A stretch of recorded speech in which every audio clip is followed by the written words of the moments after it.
d'une cliente.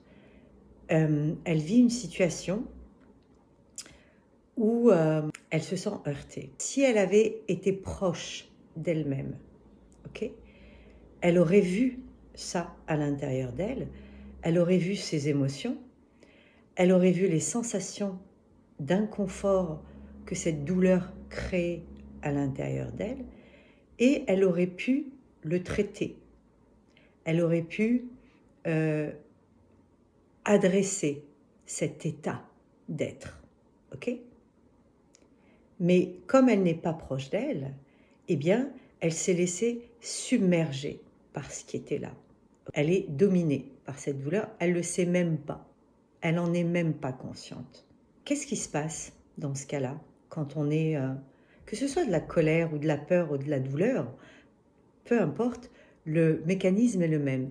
Eh bien, pour se soulager intérieurement, pour enlever cette douleur, elle va réagir. Sauf que sa réaction, à ce moment-là, comme elle part d'un état parasité, interféré, instable de douleur, eh bien, c'est pas intelligent. Il n'y a pas de discernement, il n'y a pas d'intelligence dans la réaction. Et donc, qu'est-ce qu'elle fait?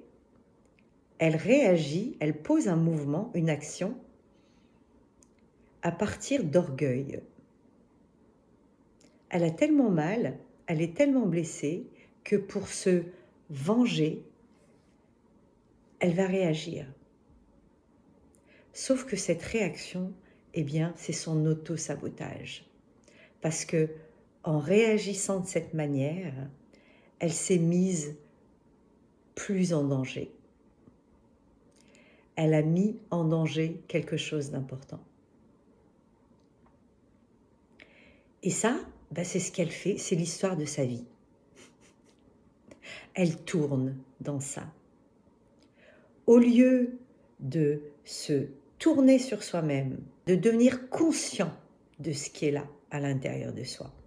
Ensuite, d'adresser ce qui est à l'intérieur de soi, eh bien, on le subit et ça revient, et ça revient, et ça revient.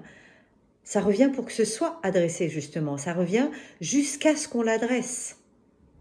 Et si on ne le fait pas, eh bien, on agit, on réagit à partir de cet espace-là, et on se boycotte, et on s'auto-sabote, et on réagit à l'horizontale, on crée des conflits, on crée des rapports de force, on crée de la vengeance,